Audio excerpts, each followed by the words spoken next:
Welcome back to another episode of Out Loud Geek, where we discuss news and views about pop culture, science fiction, fantasy, food, cooking, the outdoors, and more. It's been 36 years since Tim Burton's original macabre cinematic comedy Beetlejuice premiered in movie theaters in 1988. And way back then, the internet was still in its infancy, Ronald Reagan was president of the United States, most people still relied on telephone landlines because cell phones were far too expensive to use, Pluto was still regarded as the ninth planet, Hollywood relied on practical special effects instead of CGI, high-definition TV hadn't been invented yet, the Twin Towers of the World Trade Center in New York stood tall and had only opened 15 years before in 1973, and 1980s music was still in vogue, as was 1980s consumerism.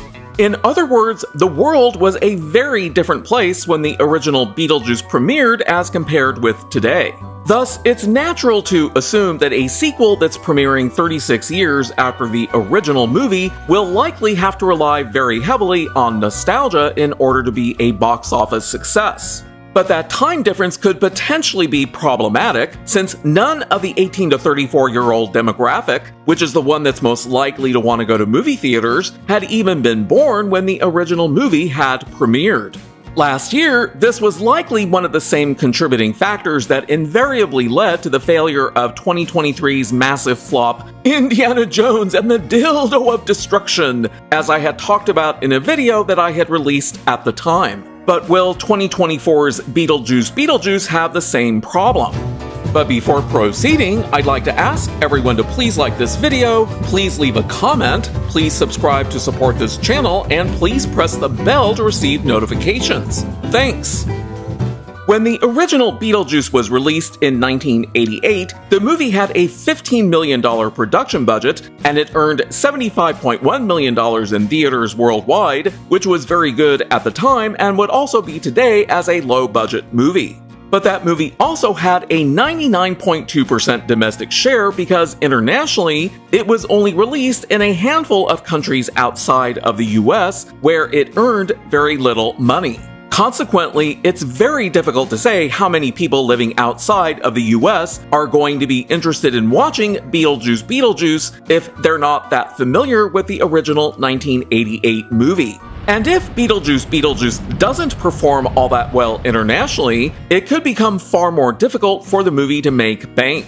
Thus, in addition to the sequel's strong dependence on nostalgia being a possible red flag that could potentially adversely impact its overall box office earnings, a potential lack of international interest is a second red flag that could possibly do the same thing. Unfortunately, I have doubts that Beetlejuice will be able to be a box office success because a third red flag was reported only within the past few days, the movie's production budget of $150 million, which is definitely on the high side. But is it unusually high as compared with Tim Burton's previous movies?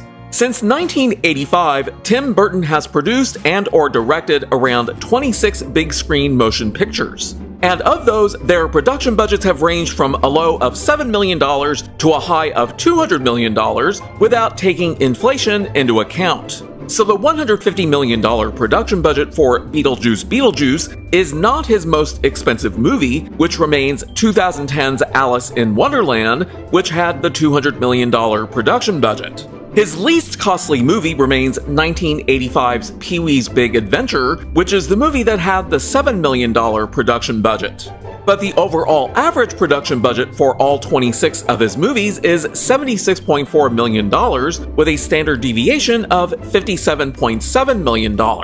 15 of his movies had production budgets that are within one standard deviation of the overall average, which works out to be a range from $18.7 million to $134.1 million.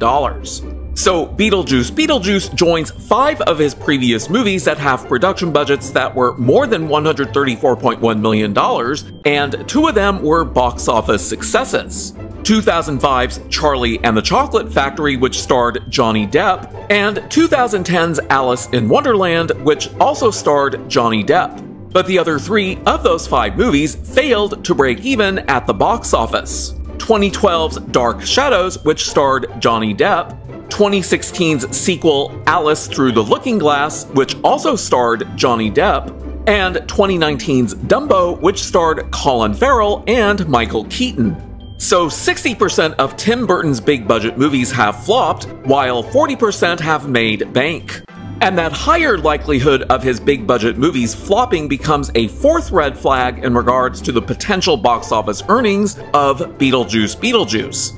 And in regards to Beetlejuice, to calculate what its estimated break-even point range might be, I'll multiply its reported production budget of $150 billion by 2.5 and 3.0 to account for the 50% of gross box office ticket sales that movie theaters keep for themselves, as well as the additional costs of marketing the movie and other miscellaneous costs that the studio pays above and beyond the production budget, to yield an estimated break-even point range of $375 million to $450 million, which further complicates the movie's ability to make bank. And since the movie's estimated break-even point range is dependent upon its production budget, it makes more sense to regard the break-even point range as an extension of the third red flag instead of being a separate fifth red flag unto itself. But going back to Michael Keaton, he's still a big box office draw, and much of that is due to roles that he's played in previous Tim Burton movies. He's the original Beetlejuice from the 1988 movie, and he played Bruce Wayne, aka Batman, in the 1989 movie Batman and its 1992 sequel, Batman Returns. So I do believe that Michael Keaton reprising his iconic Beetlejuice role in the sequel will be a big draw for audiences, at least in terms of nostalgia, and which can be viewed as a green flag for the movie. But who else from the 1988 Beetlejuice movie is reprising their roles in the 2024 sequel? Among the original movie's principal characters, neither Alec Baldwin nor Geena Davis, who played the recently deceased characters of Adam and Barbara Maitland, are reprising either of their roles in the sequel. And their absence could be viewed as a possible fifth red flag that could adversely impact the sequel's box office success. According to an article that was published in People magazine on August 28th that's entitled "Tim Burton Explains Why Alec Baldwin and Geena Davis Aren't in the Beetlejuice Sequel," Burton shared the following for the article. The sequel explains how the Maitlands found a loophole allowing them to leave the house from which they were confined. Burton, for his part, wanted to dive into a whole new story that didn't involve the Maitlands, saying, quote, "I think the thing was for me, I didn't want to just tick any boxes, so even though they were such an amazing integral part of the first one, I was focusing on something else," unquote. He continues that it was necessary for many years to have passed in order to make the movie that he wanted, which finds Delia and Lydia, now living elsewhere, returning to the Connecticut home for the funeral of Patriarch Charles. And that last line explains why Jeffrey Jones, who played Charles Dietz, Lydia's father in the original movie, is also not reprising his role. And while his absence could be construed as being another red flag for the movie, Catherine O'Hara, who played Delia Dietz, is reprising her role, which is an obvious green flag that effectively cancels out the red flag created by Charles's absence. Going back briefly to Geena Davis, in an April 11th article in Entertainment Tonight, she said that she wasn't going to be in the sequel, saying when asked about it, quote, "No, I'm not in the remake. Oh, you were expecting that I would be? Yeah, no, you know what? Because my theory is that ghosts don't age, not that I have," unquote. But Winona Ryder is reprising her role as Lydia Dietz, and that is a separate second green flag for the movie's potential success. With regard to the secondary characters from the original movie, Glenn Shaddix, who played Otho, passed away in 2010. Sylvia Sidney, who played the Maitlands' social worker named Juno, passed away in 1999. Patrice Martinez, who played the Afterlife waiting room receptionist, passed away in 2018. And Anne McEnroe, who played Jane Butterfield, is still alive but is not reprising her role.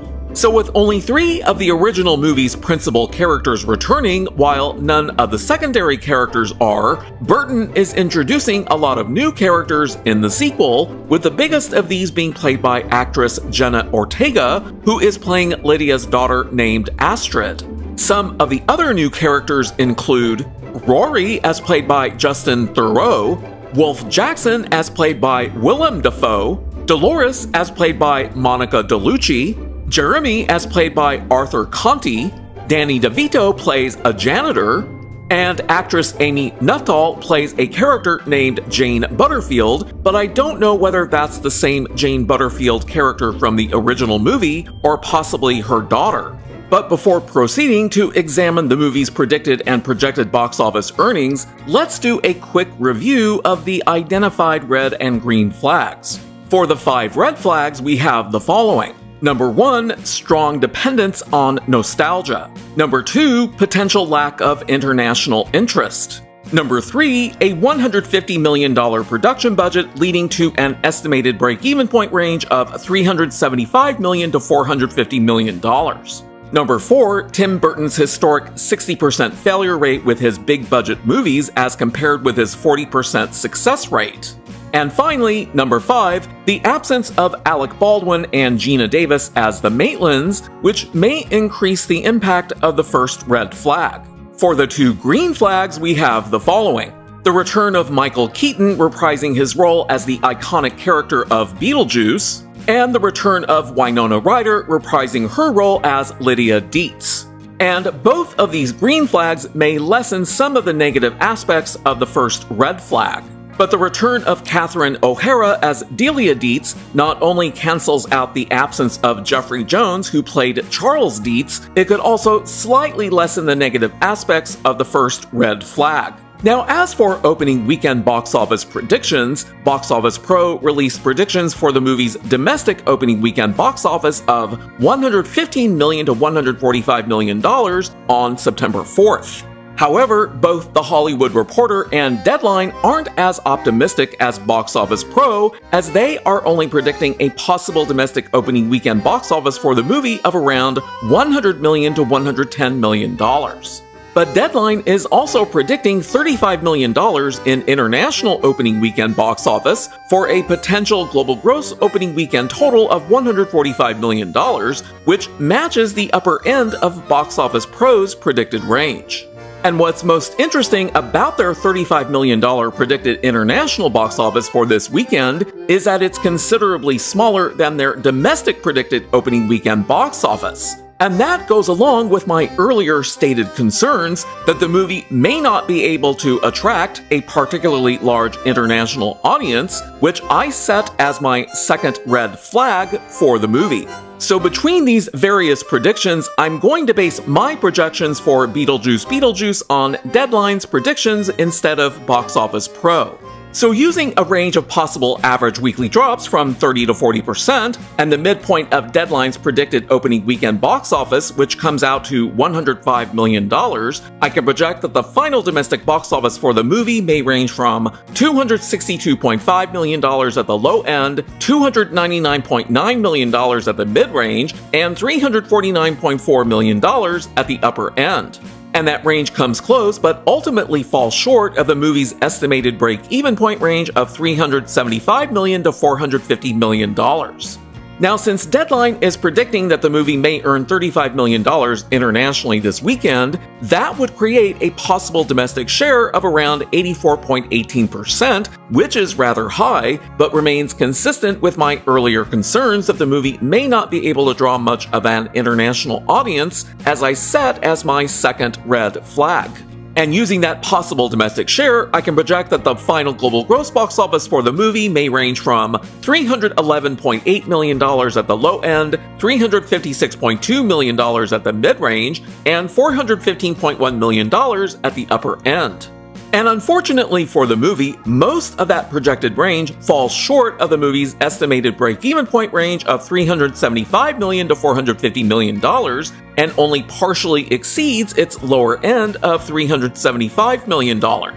Thus, my third red flag, which is further supported by the fourth red flag, may be too much of an obstacle for this movie's box office earnings to overcome. And to answer my earlier question as to whether the movie has the potential of being able to break even, from these projections it doesn't look promising because they imply a higher probability that the movie will fall short of being able to earn enough money to do so, while there's only a slim chance that it might. But we'll definitely have to wait and see. Ultimately, the better that Beetlejuice can perform at the box office this weekend, both domestically and internationally, the better the movie's chances will be of it being able to break even. Otherwise, the movie could become just another box office flop for 2024. We'll know more after this weekend's box office earnings are reported.